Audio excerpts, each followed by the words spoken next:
Fusco here from Crossroads Community Church in Vancouver, Washington, bringing to you this installment of 2-minute preaching tips.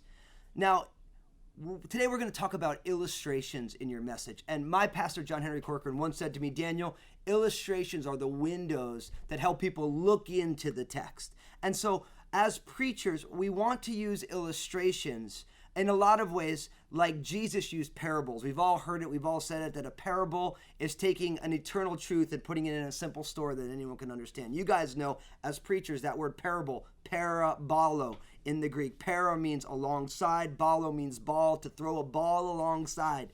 And our illustrations as preachers help to bring simple stories alongside great truths so that they will really have an impact on people. Now, for a lot of preachers, we end up going to illustration books. Listen, I don't really like the illustration books because they're impersonal. They're played. People have heard them before, or they're irrelevant in our culture. And so I'm always looking for very real, tangible, real life, and as important to me, it's being contemporary to right where we live. I'm always looking for great insights into the human condition, into what God is doing by looking at things that are right in front of people. So I do try and keep a pretty regular eye on what's going on in the news and what's going on in popular culture.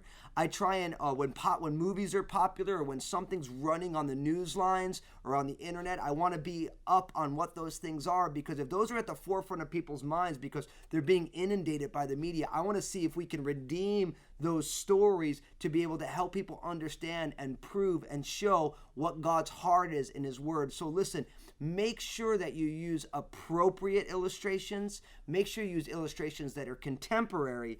And listen, we have to remember that we're sharing God's Word with people who are not as well learned as we are. So we might have a certain vantage point or reference point that most of the people who hear us preach don't have. And illustrations are great ways of putting the stuff right there, right where people live at street level. So spend some time praying about and investing in getting good illustrations so that your people will understand the things that God is trying to tell them. So listen, God bless you, and let's illustrate well.